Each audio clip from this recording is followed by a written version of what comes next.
Channel. आज मैं आपको कबीर दास के पद कराने जा रही हूँ। आपको पता है जो आरपीएससी फर्स्ट ग्रेड का जो सिलेबस है उसमें कबीर दास का गुरुदेव को अंग जो है वो तो पूरा लगा हुआ है। इसके अलावा कबीर दास के 5 पद सिलेबस में लगे हुए हैं और आरपीएससी सेकंड ग्रेड के सिलेबस में 10 पद लगे हुए हैं और कॉलेज लेक्चरर के सिलेबस में भी कबीर दास के पद लगे हुए हैं।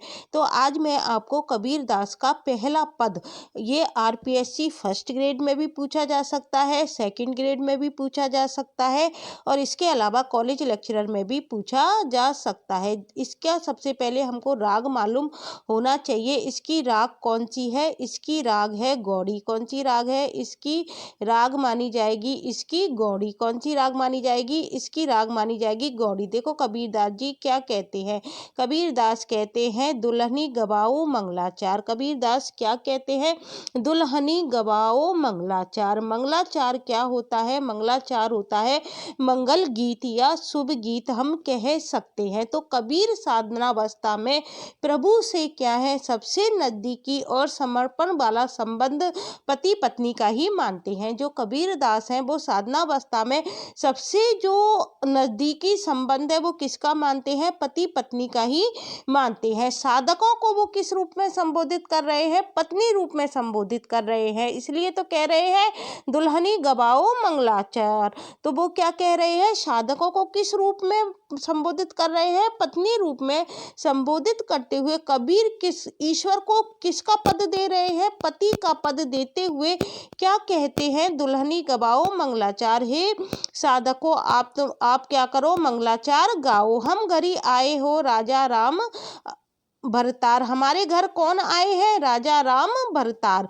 क्या कह रहे हैं कबीरदास? साधकों को पत्नी रूप में संबोधित करते हुए कबीर ईश्वर को पति का पद देते हुए कहते हैं हे साधकों, आप क्या करो? मंगलाचरण गाओ। हमारे घर के दरवाजे पर कौन आए हैं? राजा राम आए हैं। और क्या लेकर आए हैं? बारात लेकर आए हैं। भरतार क्या है? पति के लिए प्रयुक्त होता है या प्रिय के लिए प्रयुक्त होता है। तो राजा राम को किस रूप में देख रहे हैं? वो प्रिय के रूप में देख रहे हैं। इसलिए राजा राम पति हमारे घर के दरवाजे पर पति राजा राम बारात लेकर उपस्थित हुए हैं। फिर देखो वो क्या कहते हैं। तन रत करी में मन रत करियो पंच तत्व बाराती। क्या कहते हैं वो? तन रत करी में मन रत करियो पंच तत्व बाराती। मैंने क्या कर रखा है? पति राम मेरे घर पर दरवाजे पर बारात लेकर उपस्थित हुए हैं। मैं इन राजा राम के प्रेम में क्या हूँ? तन रत करी, मैं मन रत करियो। मैंने तन से और मन से रत होकर मैं इनके प्रति क्या हूँ? अनुरक्त हूँ। कौन अनुरक्त है? कबीरदास कह रहे हैं कि मैं इन राजा राम के प्रेम में तन मन से क्या हूँ? अनुरक्त हूँ। राजा राम की बारात में बाराती के रूप में कौन आए हैं? पंच तत्व बाराती।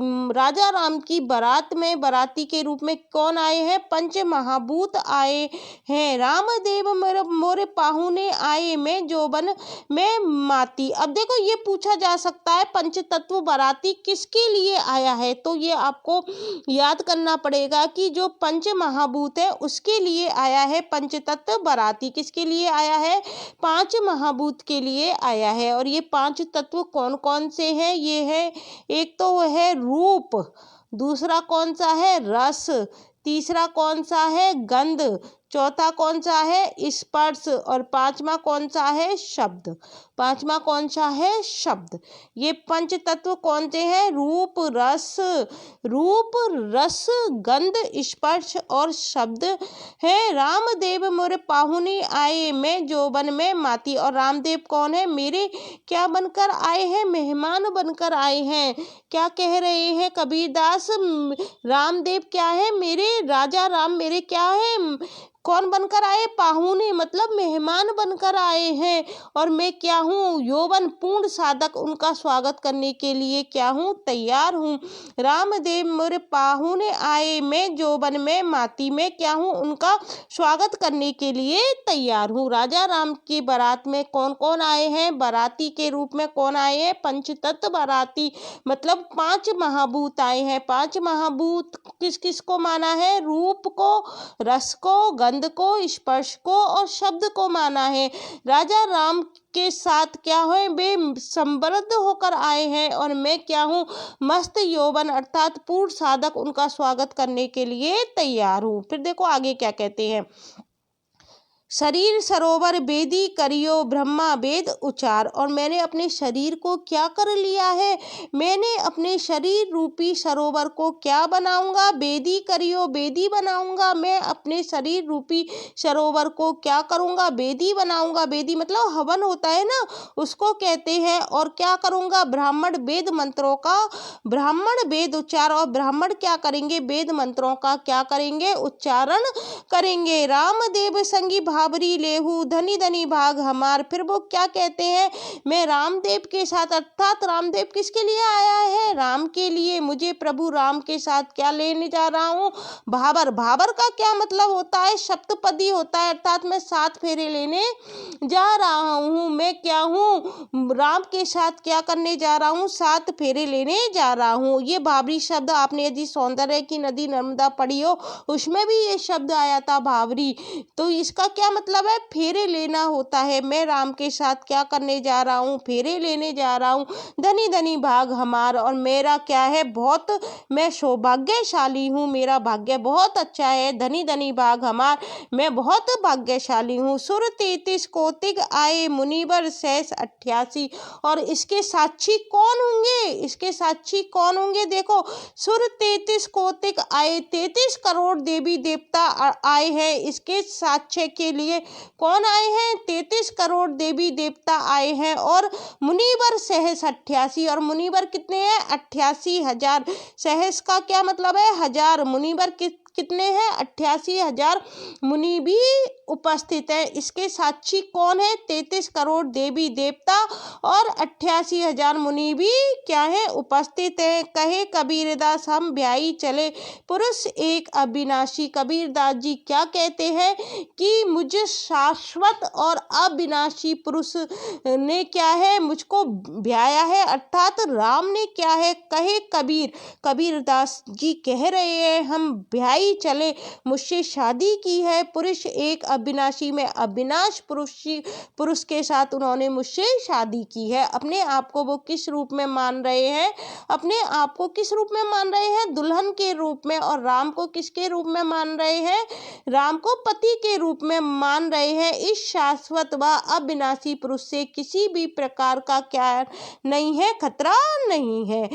कहे कबीर हम ब्याई चले पुरुष एक अविनाशी। अब देखो इसमें जो मंगलाचरण आया था उसका क्या अर्थ था? उसका अर्थ था मंगल या शुभ गीत। क्या अर्थ था उसका?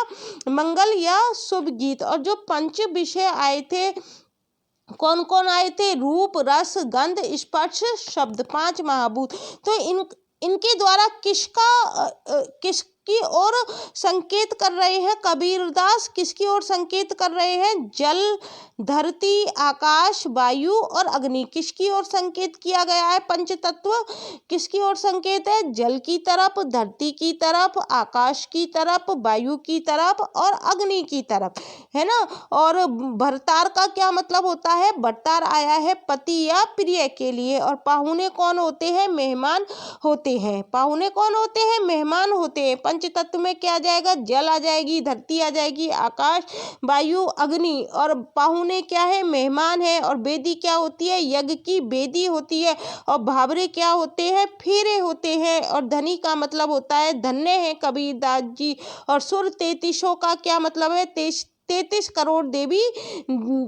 करोड़ देवता और अविनाशी, अविनाशी मतलब जो नष्ट नहीं होता है। और जो मैंने ये बताया था ना कि पंचभूत क्या होते हैं, 5 विषय होते हैं जो कि हमारे शरीर में उपस्थित होते हैं, रूप, रस, गंध, स्पर्श आदि, जिसको कि हमारी ज्ञानेंद्रियां अनुभूत करती हैं। और पंच तत्व और धरती के संदर्भ में पंच तत्व कौन से होते हैं इस पृथ्वी के संदर्भ में? जल, धरती, आकाश, वायु और अग्नि होते हैं। तो आज मैंने आपको क्या करा दिया है, कबीर दास का पहला पद पूरा करा दिया है। इसमें 5 पद, फर्स्ट ग्रेड वालों को कितने पद पढ़ने हैं? 5 पद पढ़ने हैं। तो मैं आपको 5 पद पूरे करा दूंगी। यदि आपको ये वीडियो अच्छी लगती है तो इसे अन्य छात्रों के लिए शेयर करना मत भूलना। Thank you.